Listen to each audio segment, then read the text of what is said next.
Well, this week, for the first time, the combination of higher interest rates and inflation seriously showed up in company results. For banks, the ANZ and Westpac, and especially the Commonwealth Bank, distressed debt increased notably. Then for retailers, JB Hi-Fi and Super Retail Group, which owns Supercheap Auto, BCF and Rebel Sport, there were downturns in their trade as consumers are cutting back. Now, the effect of all those rate rises has taken time to come through, but now it's here. The Reserve Bank, meantime, still keeps open the option to raise interest rates as inflation is stubbornly high. Edward Boyd spoke with the ANZ's Chief Executive Shayne Elliott about rising distress and what lies ahead. So there is pain out in the economy, but the reality is, as a bank, we don't necessarily get to see all of that pain. As we've talked about in the past, access to credit is increasingly becoming the preserve of the affluent. So our customers tend to be a little bit better off than your average. And so the stress that we see actually in our lending books isn't as apparent as you might think. But do you expect more customers will fall into mortgage stress over the rest of this year? I think that's a very reasonable assumption. I mean, at the moment, again, the numbers are remarkably low, and that's not to diminish the stress that people are feeling, but about 0.3% of our customers are in what we would call hardship, where they've reached out to the bank and said, hey, I need some help, either in a deferral or something. So that's 3 customers out of 1,000. That's a remarkably low number. It's lower than it was even pre-COVID. But, you know, as you would expect, with cost of living continuing to bite, those higher interest rates continuing to be there, and of course, the prospect of a little bit higher unemployment, you would imagine that those numbers would increase. Federal budgets next week. What do you see as the key fiscal challenges that the government really needs to address? Look, I don't envy them the task. You've got a lot of moving parts. You've got a couple of big issues you need to solve. Clearly, there needs to be spending and encouragement into building the infrastructure that's required for building a modern, contemporary economy, particularly around energy transition and defence and all those other things, and that costs money. And then on the other hand, you don't really want to be putting fuel on the fire of inflation. And, you know, and then finally, there will be clearly a desire to help those that are being impacted by current cost of living stress in terms of support. And, you know, balancing all of those things, as I say, an unenviable task, but no doubt the Treasurer and the Treasury will be working really, really hard to get the balance right. Treasurer has announced some tax cut changes, but bracket creep is becoming a bigger political issue. Is better tax reform needed in Australia, and should the tax brackets potentially be tweaked?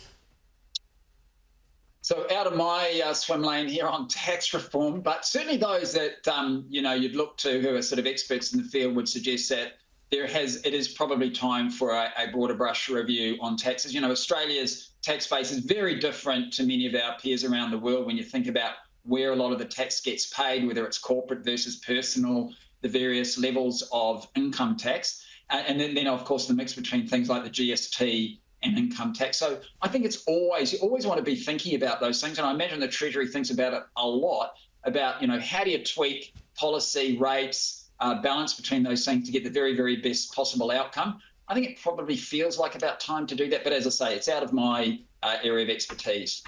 All right, last question on the budget, but Treasurer Jim Chalmers says this upcoming budget will not be a free-for-all with excessive spending, but there's plenty of economists that aren't so sure. How important is it to rein in spending at a time where we do see inflation being a little bit higher than expected? Well, this is no different than, I guess, a household. You know, we've got cost of living pressures. We want to be able to spend more to, you know, protect the family and do all the right things for the future. And it's about getting the balance right. So this is why it's hard.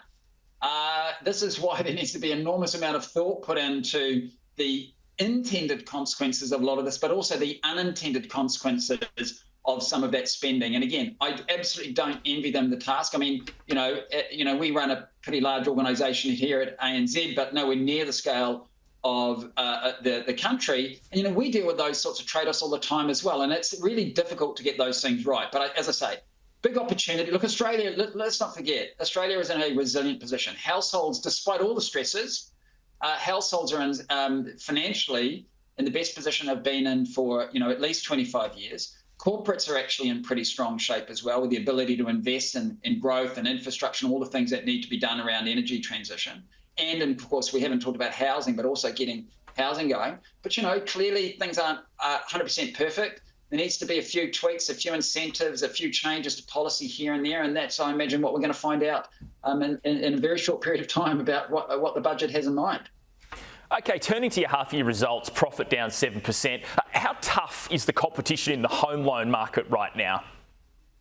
Well, it's extreme, and I think we're not the only bank. You would have seen the return on equity in our Australia retail business, and not just home loans. The whole kit and caboodle of retail is about 11-ish%. That's down dramatically, sort of half of what it used to be many years ago. And all the banks that have reported recently have sort of said something very similar.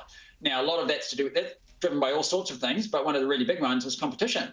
Now, look, at the end of the day, I'm not here to whine about it. That means that customers are getting a better deal. It means customers are getting better value for their deposits, and also at the same time getting better deals on their home loans. So that's a good thing. What we need to do is figure out a way to make that, get our balance right, to make sure we're generating a fair return for shareholders and providing those services. We're confident that we've got that right. We're confident. Remember, ANZ was one of the fastest growing home loan providers over the last 18 months, and that's been pretty consistent there. And we're doing it not just about price, but about value, about the processes, about speed, and the propositions you put in front of people. But it is very, very intense, and I think everybody would say the same, that and I don't expect that to change. That's just the nature of the beast, and and as I say, consumers are better off for it. Your takeover of Suncorp's retail bank was approved by the Competition Tribunal during the half. Can you just give us a timeline of when you expect that to be finalised, and are you going to convert the Suncorp branches to ANZ?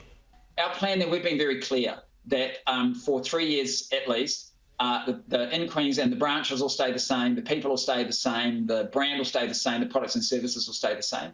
And that gives us time to really assess what do the Suncorp customers want and need. But over the long term, the whole point of this is we believe that at ANZ we have better technology, better propositions, that we're able to do so in a more resilient, safer way, with better features and functionality for our customers, but also for Suncorp customers, and that we're better if we can do that together. Now, what the ultimate way we deliver that, whether that's through some sort of Suncorp or related brand, or whether it's painted blue and all that, that's things that we'll decide over the coming 3 to 5 years. Shane Elliott, Chief Executive at ANZ, thanks so much for your time today.